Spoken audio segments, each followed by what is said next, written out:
that are cousins, but there really wasn't anything they could do about I think we can get started here. We may be missing a few people, but I think they'll trickle on here. So this next presentation is on pay studies, and we've spoken about these pay studies at some of our meetings, and you know, we have all had them, and sometimes we don't agree with them. So we decided to reach out to one of the people who deals with these pay studies, and that's Patrick Lynn from Carlson Detman. And we just want to know more about the process and what we can do, if anything, maybe in the job descriptions, if we can change those up a little bit so that we can attract and retain quality talent. I know I've been struggling with it.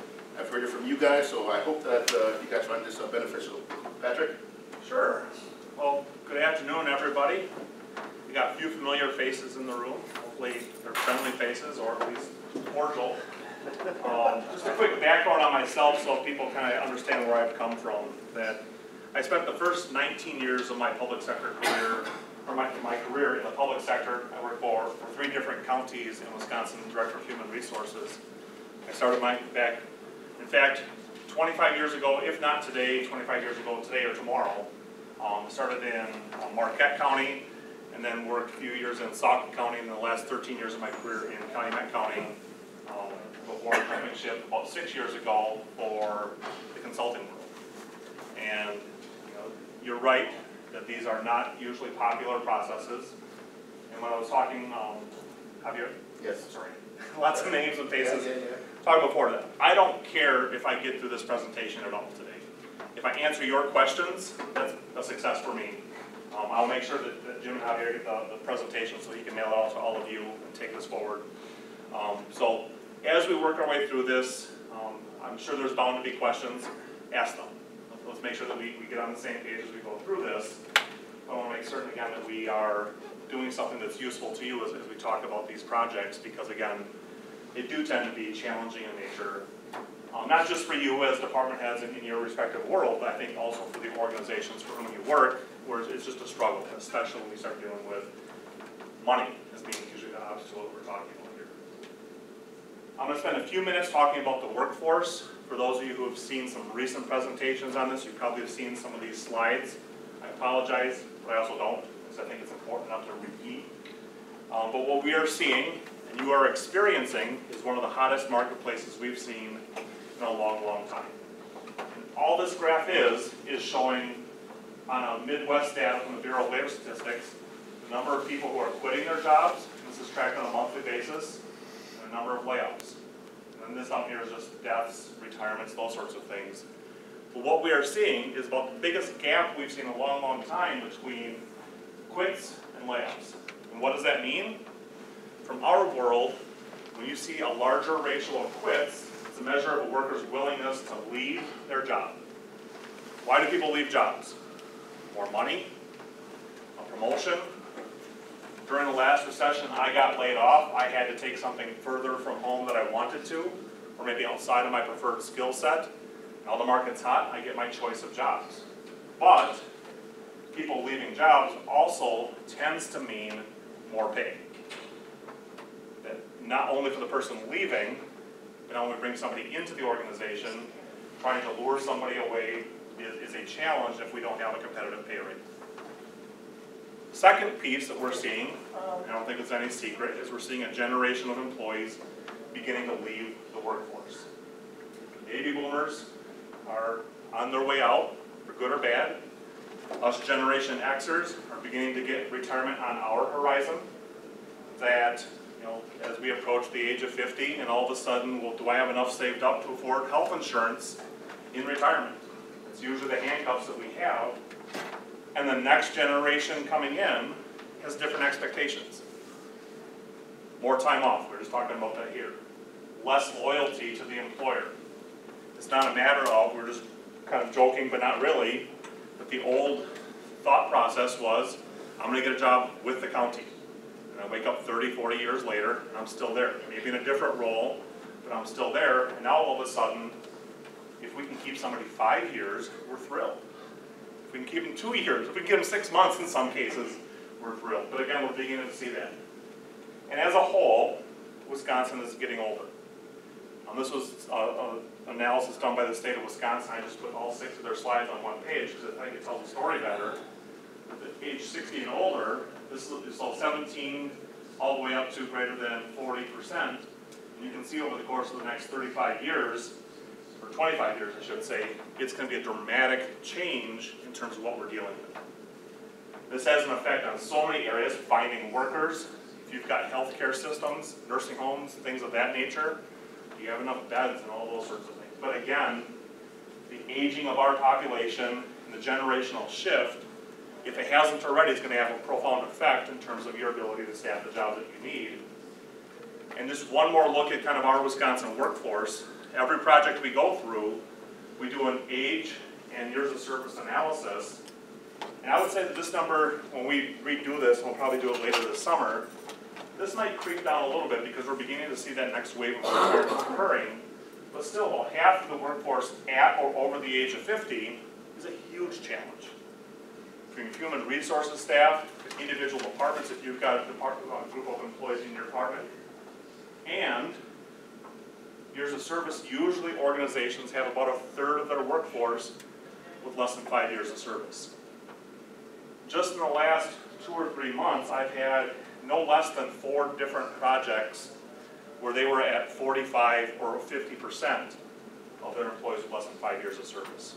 The turnover bug has bit them hard, and finding those people is more and more difficult. Now when I turn the page and I talk about your world, and this is an article from the SHRM Society of Human Resources Management. I'll make certain that when I send the presentation off, I'll send this article as well, because it was a very good article talking about the blue-collar drought. And where are we going to find these people? I'm talking about the blue-collar, and you can see custodial, maintenance, waste disposal, sanitation, all those sorts of things where the public sector is deeply involved in. Where are we going to find these people? And what's the root of that problem? And just taking a few key points from that article, the stigma of the term blue collar. The PlayStation generation coming into the workforce today, do I want to get my hands dirty? Do I want to be able to turn wrenches, or do I just want to work? Now that we're becoming more technical, maybe it's more enticing. My sister's a high school guidance counselor, and we don't fight, we still fight for brother and sister, but at the same time we have friendly arguments about the push towards getting kids into 4-year degrees, and all of a sudden people are leaving with $100,000 in debt and not pushing them into the appropriate trades, or whether it's tech school or into the actual trades themselves. And we're just seeing that all of a sudden a gradual reversal of course. We're seeing more and more people saying, wait a second, these are good jobs and they're meaningful jobs and we can do things about that. You're probably not going to see a massive change in this for another few years, because it takes some time for the people to get through those programs. I see this a lot in my work. I use the word unwillingness. It's probably too strong of a word, but I think more appropriately, a lack of time to train. I don't have time to bring somebody in who doesn't know all the inner workings of this particular HVAC system or whatever it might be. I need them to come in a couple days and plug and play. I can let them go on their own. I'm exaggerating, but not by much. Where in the past, you had that ability to do that. You were the cream of the crop. Now, maybe we need to rethink that. Let's find a good person, someone with a good work ethic, the core skills, and let's bring them along in our organization, but it puts pressure on you. You have to train them. You have to hold their hands a little bit longer than I'd like to. A lack of hierarchy, that oftentimes these jobs are viewed as dead-end jobs. That as certain organizations turn over, there are opportunities. I don't want to say they're completely dead-end, because that's not it at all. But for years, many organizations might have jobs. Here's a maintenance worker 1, 2, 3. And the only difference between those was, well, this is 2 years of service, 4 years of service, 6 years of service, and that's it. And so many organizations, some on my recommendation, some on their own, said if that's the only difference, let's break those down. Let's have a good structure for pay. But what we are finding is that newer generations of employees want to know that career path. Either what's my path up my individual role, or what's my path into the management ranks. How do I get there? So we are working more and more with organizations to develop meaningful career paths, not just time in the seat, but what are you giving to us in exchange for us giving you more money? And so we'll talk a little bit about that in terms of how you might accomplish that. And then the last piece that we're seeing is the automation.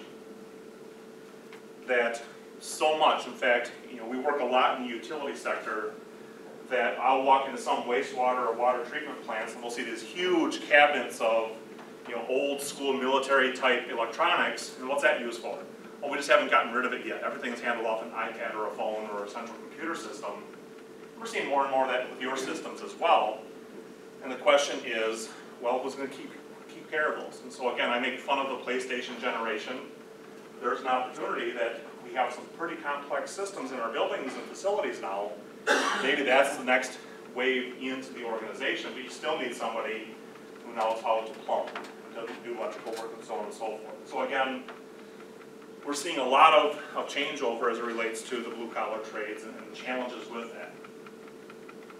So I'll talk briefly about jobs in general as it relates to your world.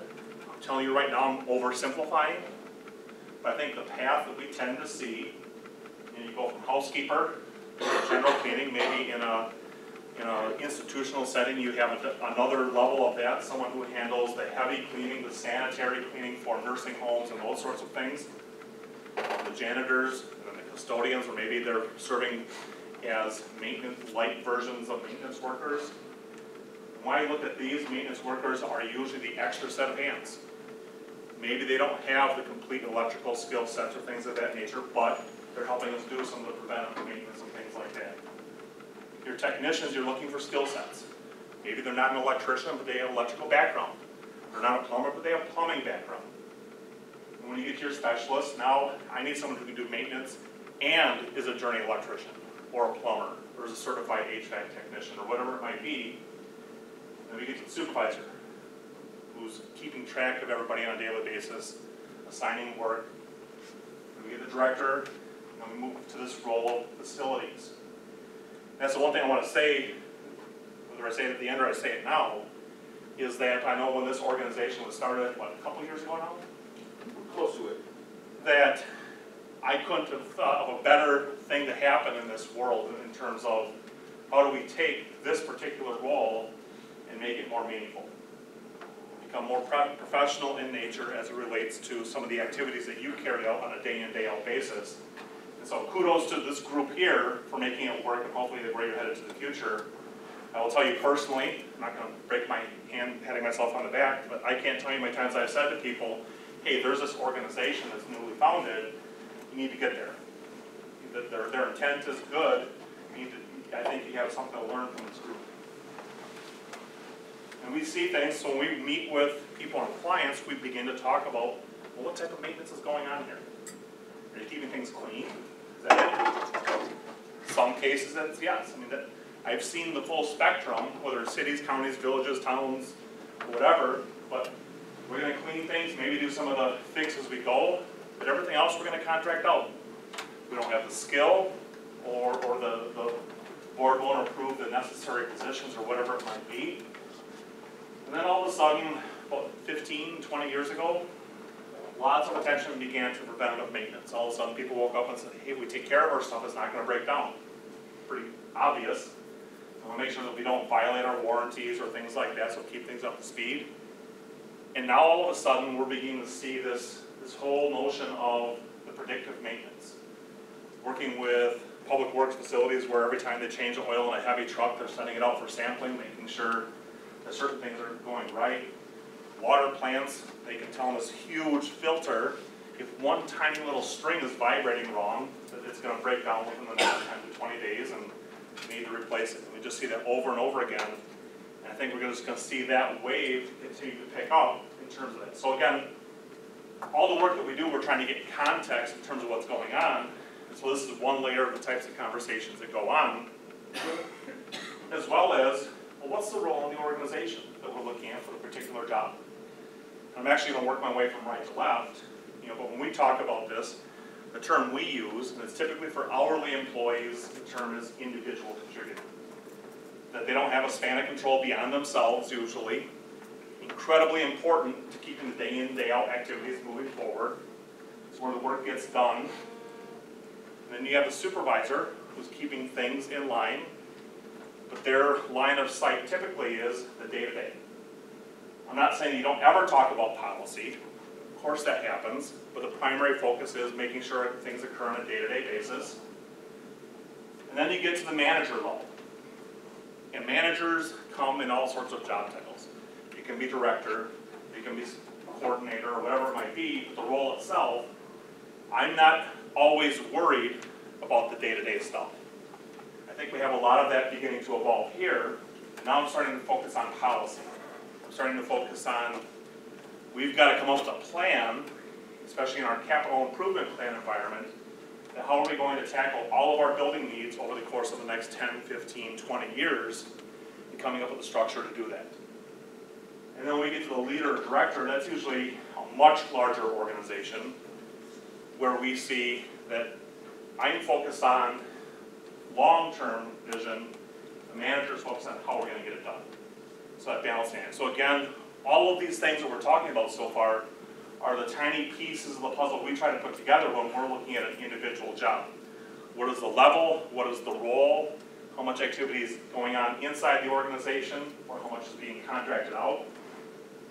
And then the other piece, and I stole this, I should slide it just to be safe, but these are job descriptions from one of the surveys to which we subscribe, and that is the maintenance job progression for comp data in terms of maintenance worker versus maintenance mechanic. You can see as the positions evolve, the difference is that you're looking for electrical systems and the construction and carpentry type of work.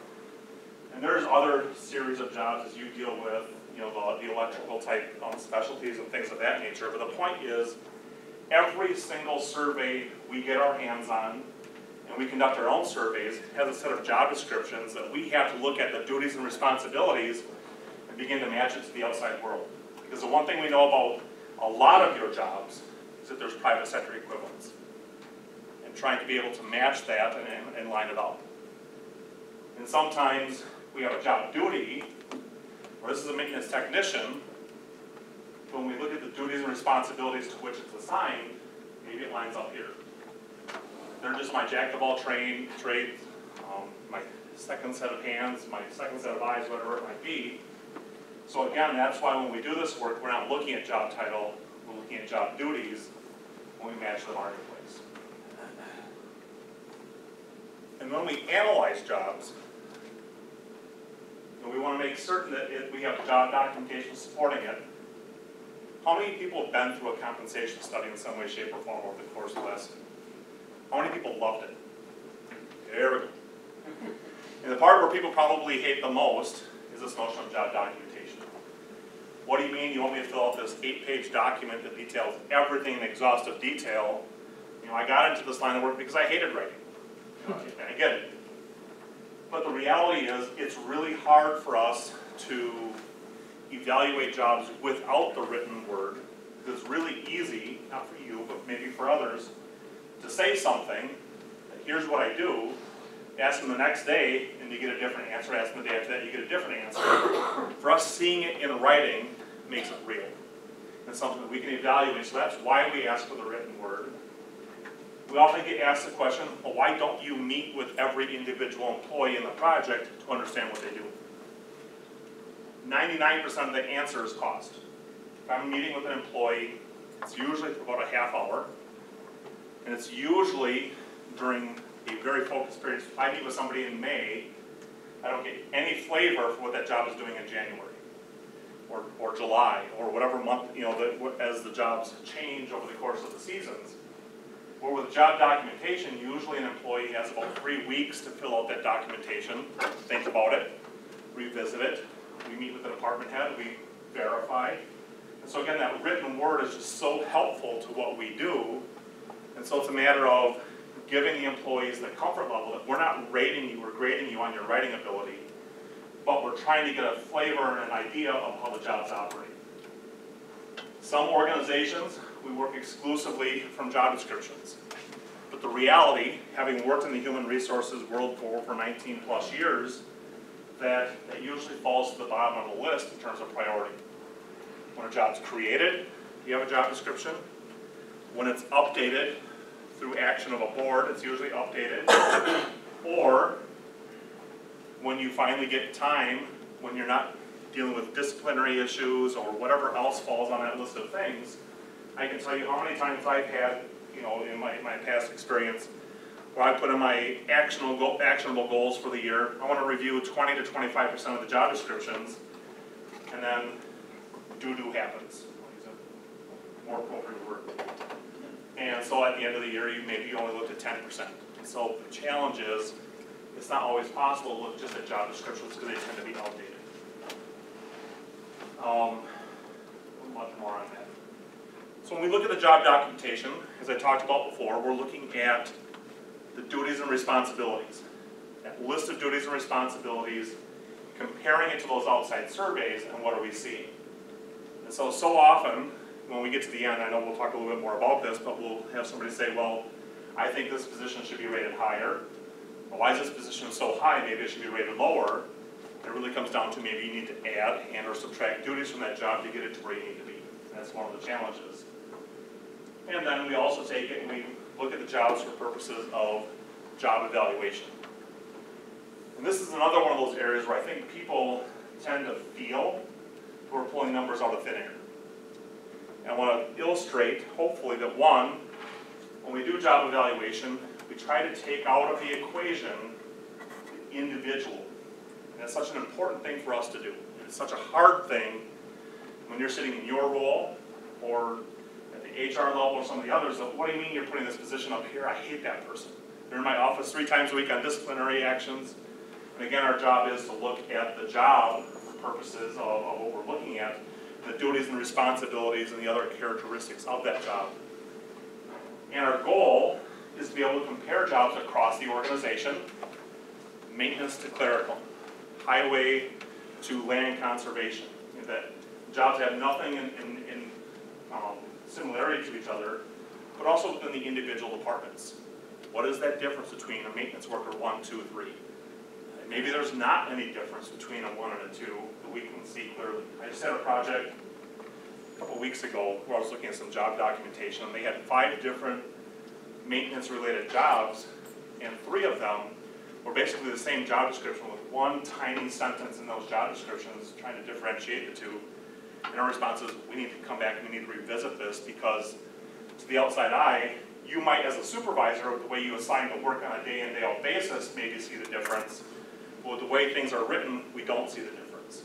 So that's some of the things we come up against. You know, you might have different job titles, but the duties really aren't all that different. So we talk about doing it right. We hope we do it right. We try to put enough things in place during the course of our projects. I can't speak at all to any other consultant, but at least our projects where we're meeting with the necessary people to get greater insight. Making sure we meet with the HR people and understand the goals, meeting with the department heads or managers to make sure that we're looking at things correctly, and then finally balancing off against the numbers, but removing bias and using it to determine pay. And when we look at this, really job evaluation, there's probably 5 or 6 different ways of looking at jobs and developing compensation structures. We use a process called job evaluation.